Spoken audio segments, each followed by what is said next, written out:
वे गणेश नाम का एक आदमी रहा करता था। गणेश एक सेठ के यहाँ काम करता था जिसके पास काफी सारे पालतू जानवर थे। वो हर रोज जानवरों को चराने के लिए नदी किनारे ले जाता था और शाम होने पर उन्हें लेकर वापस गांव लौट आता था। एक दिन की बात है, गणेश जानवरों को चराते हुए नदी किनारे पहुंच जाता है। सभी जानवर नदी किनारे लगी हरी हरी घास चर रहे थे। पेड़ के नीचे लेटे हुए गणेश को झपकी आ जाती है। तभी चढ़ते हुए एक भैंस नदी किनारे पानी पीने पहुंच जाती है। अचानक नदी के पानी में हलचल सी होने लगती है और एक गंदा सड़ा गला सा हाथ नदी से बाहर निकलता है। उस हाथ पर लगे नाखून को देखकर लग रहा था जैसे वे नाखून ना होकर किसी जंगली जानवर के शिकार को फोड़ने वाले पंजे हो। वो हाथ धीरे धीरे आकार में बड़ा होता जा रहा था। अचानक से उसने नदी में पानी पी रही भैंस को पकड़ा और खींचकर गहरे पानी में ले गया। ये हाथ एक चुड़ैल का था जो इस पानी में रहती थी, जो बस अपने शिकार की तलाश में रहती थी। चुड़ैल को अपना शिकार मिल चुका था। भैंस को पानी में खींचने के बाद चुड़ैल उसे खाकर अपनी भूख मिटाने लगती है। कुछ देर बाद सब कुछ शांत हो जाता है। गणेश को सोते हुए कई घंटे बीत चुके थे। जब गणेश की नींद खुलती है तो वो देखता है कि उसके लाए जानवरों में से एक भैंस कम दिखाई दे रही है। वो गायब हुई भैंस को खोजने लगता है, लेकिन उसे भैंस कहीं दिखाई नहीं पड़ती है।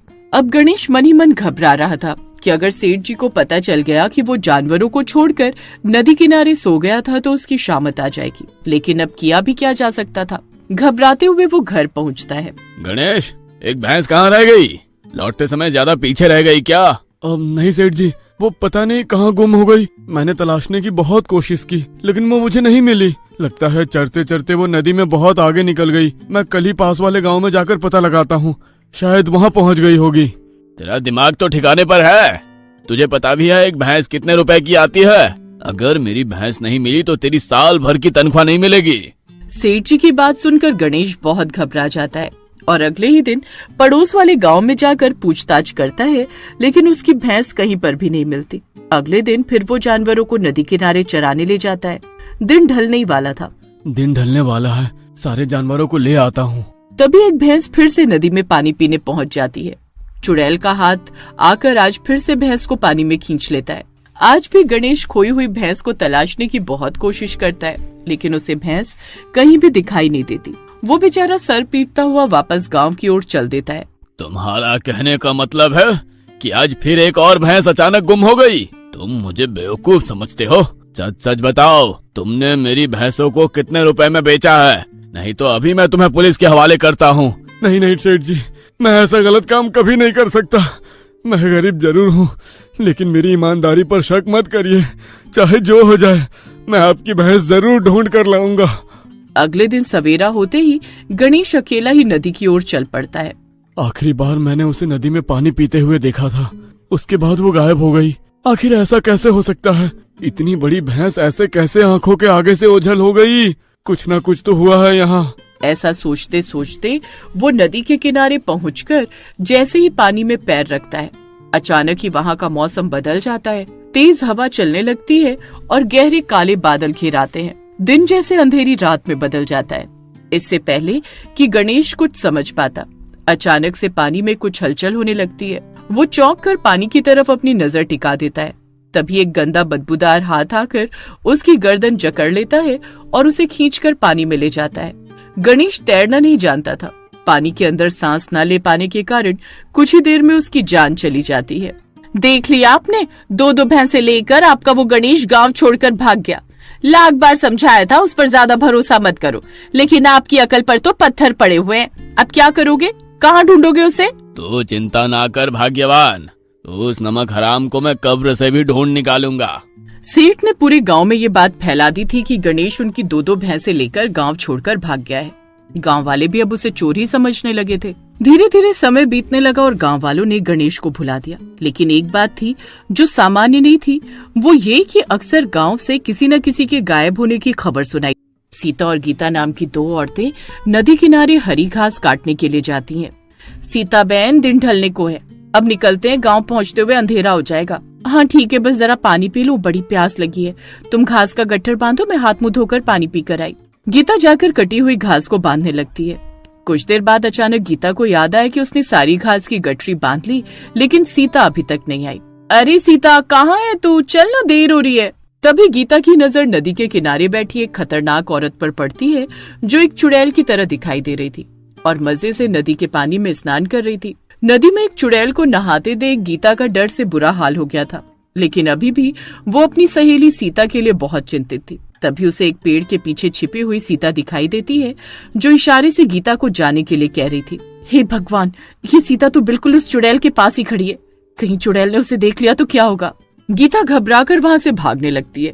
तभी उसका पैर एक पत्थर पर पड़ जाता है और वो गिर पड़ती है और उसकी चीख की आवाज चुड़ैल के कानों में पड़ जाती है। चुड़ैल जाकर गीता को गर्दन से दबोच लेती है, जिसे देखकर सीता भी दौड़ते हुए वहाँ पहुँच जाती है। देखो, छोड़ दो मेरी गीता को, हमने तुम्हारा क्या बिगाड़ा है, जाने दो हमें, हम तो यहाँ पर बस घास काटने के लिए आए थे। अरे तू यहाँ क्यों आ गई, अपनी जान बचाकर भाग यहाँ से। नहीं नहीं, आप गीता को छोड़ दो, चाहो तो इसके बदले मुझे पकड़ लो। दोनों सहेलियों का एक दूसरे के लिए प्यार देखकर चुड़ैल कुछ देर के लिए शांत हो जाती है। ठीक है, मैं तुम दोनों को ही छोड़ने के लिए तैयार हूँ, लेकिन मेरी एक शर्त है, तुम्हें मेरे लिए रोज एक शिकार लेकर आना होगा जिसे खाकर मैं अपनी भूख शांत करूंगी, और अगर तुमने ऐसा नहीं किया तो फिर तुम दोनों को बारी बारी से खाकर मैं अपनी भूख मिटा लूंगी। तुम दोनों कोई चालाकी ना कर सको, इसीलिए मैं इस सीता के शरीर में तुम्हारे साथ ही चलूंगी। सीता और गीता बहुत बुरी तरह घबरा गए थे। अपनी जान बचाने के लिए वो चुड़ैल को रोज एक बलि देने के लिए तैयार हो जाते हैं। चुड़ैल सीता के शरीर में घुस जाती है और उनके साथ गांव पहुंच जाती है। गांव पहुंचकर, ए गीता, तू अभी अपने घर जा, कल नदी पर मेरा शिकार लेकर पहुंच जाना, वरना इस सीता की खैर नहीं। अगले दिन गीता और सीता गांव में रहने वाली संगीता को बहाने से अपने साथ घास काटने के लिए ले जाती हैं। नदी किनारे पहुंचकर अचानक सीता के चेहरे में एक चुड़ैल का चेहरा नजर आने लग जाता है और वो संगीता को मारकर उसकी बलि ले लेती है। इतने दिनों बाद किसी इंसान की बलि लेकर मजा ही आ गया, मेरी ताकत और भी बढ़ गई है। चल अब वापस गाँव चलते हैं, कल के लिए कोई शिकार भी तो तलाशना है ना। सीता और गीता एक एक करके कई गांव वालों को पहले फुसलाकर नदी के किनारे ले जाती हैं, जिसको चुड़ैल अपना शिकार बनाने के बाद अपनी भूख मिटाती है। एक दिन अपनी जान बचाने के लिए आखिर हम कब तक गांव के बेगुनाह लोगों की बलि उस चुड़ैल को चढ़ाते रहेंगे। इससे तो अच्छा होता कि उस दिन वो चुड़ैल हमें ही मार देती, कम से कम हमें इस पाप का हिस्सा तो न बनना पड़ता। अब बस बहुत हो गया, मैं गाँव वालों को बता दूंगी कि सीता सीता नहीं बल्कि नदी में रहने वाली चुड़ैल है जिसने उसके शरीर पर कब्जा कर रखा है। फिर गाँव वालों को जो ठीक लगेगा वो वही करेंगे। गीता गांव के मुखिया के पास जाती है और उसे गांव में हो रही मौतों के बारे में सच सच बता देती है। अब मुझे समझ में आया कि गणेश, मेरी भैंस और गांव में हो रही सारी मौतों के पीछे आखिर क्या रहस्य है। गणेश भी शायद इसी नदी वाली चुड़ैल का शिकार हो गया और हम उसे बेईमान समझकर गाली देते रहे। अगले दिन मुखिया एक तांत्रिक को लेकर नदी किनारे पहुंच जाता है, जहां पर सीता और गीता पहले से एक आदमी को लेकर पहुंच चुकी थी। हम जानते हैं कि उस चुड़ैल का सामना करने की ताकत हमारे अंदर नहीं है, लेकिन फिर भी हम अपनी तरफ से पूरा प्रयास करेंगे। तांत्रिक हवन करना शुरू करता है और चुड़ैल को सीता के शरीर से निकालने के लिए मंत्र पढ़ने लगता है। तभी सीता चुड़ैल के रूप में आ जाती है और जोर जोर से हंसने लगती है।